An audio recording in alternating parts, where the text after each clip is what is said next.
Central Oregon Daily in focus. Death. It is not an easy subject to talk about, and the way we treat death in this culture certainly doesn't help. While we honor and celebrate births, the reality that our time here is finite, that our lives will end, is often met with discomfort. A growing group of people is hoping to change that, to change the conversation around death in Central Oregon and beyond. We are all going to die. While we don't know when or how, the sun will set on each of our lives. Does that make you uncomfortable? I'll admit, it's even hard for me to talk about. Our culture doesn't like to face this reality, making the inevitable insufferable unless you change your viewpoint. It's sacred and it's magical and it's part of the mystery of life. Enter death doulas. Part of this is about normalizing conversations around death, dying, loss, grief. Caregivers, helping people find peace with the circle of life, most often working with those who are dying. He said in April of last year, he said, "I will be gone by Christmas."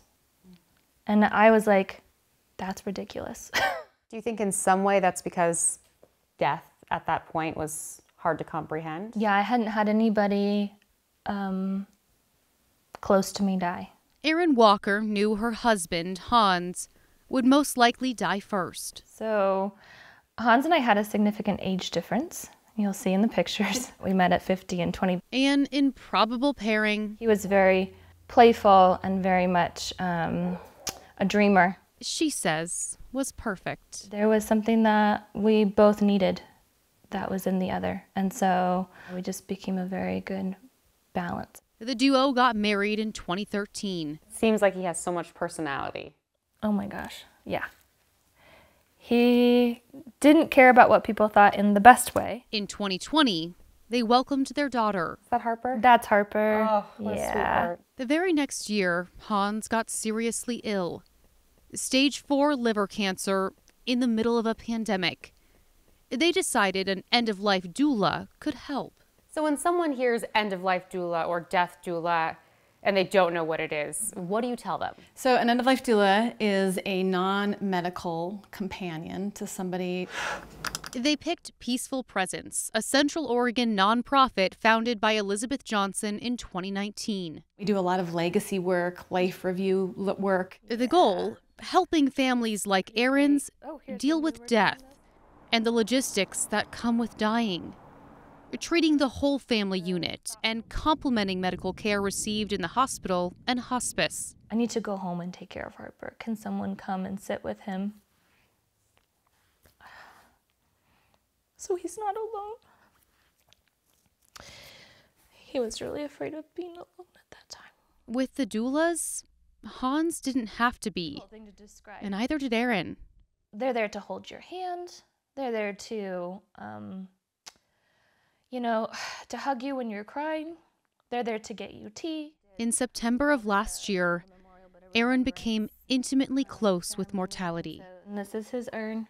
Through her husband's death, she found a greater understanding of life. It can be a traumatic experience to have someone die, or it can be something that you can talk about and that you can share with others and that you can connect with them on. That connection, catching on. We actually have a lot of hospice and palliative care professionals who come and say, I was in medical school, I learned a lot, but I didn't learn, some of these ways of just being with somebody during this end-of-life window. Elizabeth says when she joined the National End-of-Life Doula Alliance Board pre-pandemic, they had about 250 members. She says that's grown to 1,500 plus. The International End-of-Life Doula Association says it's had a 36% increase in learners between 2021 and 2022. People are much more receptive to it now than when I first started. Cheryl Adcox, a registered nurse, started hand-in-hand end-of-life doula services in 2018. The same year, she started running death cafes in Bend.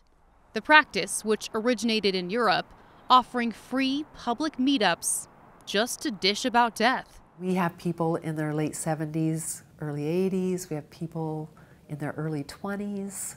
And it's so beautiful that we can all sit in a circle and share this one commonality that we all have as human beings. The once-a-month gatherings are now sponsored by Deschutes Public Library, and Cheryl's expanded to Redmond, setting up altars similar to this to serve as a centerpiece of the conversation.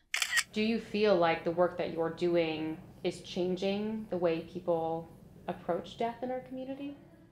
Yes, I do. Like, I don't take personal responsibility for that. I'm part of this, what we're calling a death positive movement.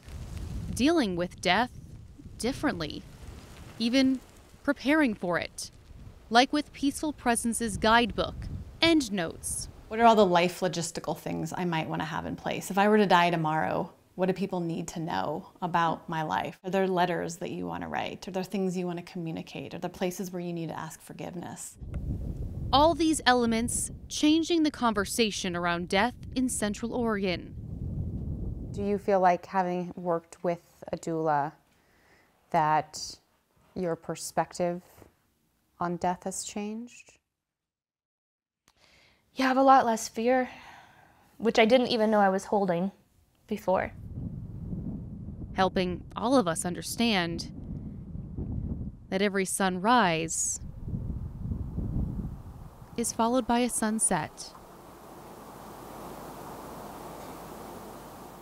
So Beautiful piece. thank you. And so not only are these doulas changing the conversation, but they're making these conversations more accessible, especially in rural Oregon. The way Elizabeth explained it to me is, thanks to funding from 3 different foundations, Peaceful Presence is going into these rural communities, not necessarily to establish more end-of-life doulas there, but to embed the doula training into existing professions, helping people better handle death.